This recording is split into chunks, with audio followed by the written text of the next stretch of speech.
Македонија денес е единствена земја во Европа со само 2 мобилни оператора. Ова не смееше да се дозволи.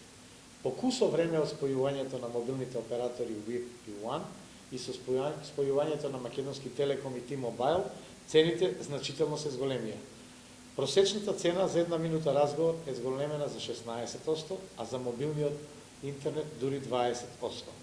Така да, длабоко зачекорени во 21. век, разговорите во мобилна телефонија и мобилниот интернет за македонските граѓани стануваат луксус. Додека овие цени во Европа паѓаат, кај нас се зголемуваат. Либерално-демократската партија укажува дека ваквата состојба не смееше да се дозволи. Со спојувањето на VIP и One се создаде силен дуопол и се намали конкуренцијата. Овој дуопол во иднина ќе продуцира и понатамошно зголемување на цените. Агенцијата за електронски комуникации претходно укажуваше дека нема да дојде зголемување на цените, што се покажа како сосема неточно. Овие податоци на агенцијата јасно укажуваат и покрај негирањето на одредени мобилни оператори дека цените се зголемуваат.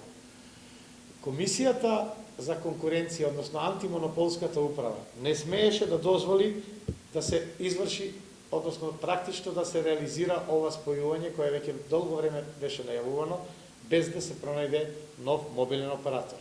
Либерално-демократската партија бара Агенцијата за електронски комуникации како сосема независно регулаторно тело, како што би требало да биде согласно практиките и стандардите на Европската Унија, итно да овозможи влез на пазарот на трет мобилен оператор и да престане да го штити дуополот на овие оператори.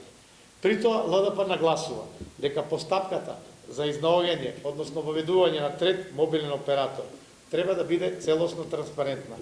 Со ова ќе се заштитат правата на корисниците, односно на потрошувачите, кои се детерминирани како врвна европска вредност.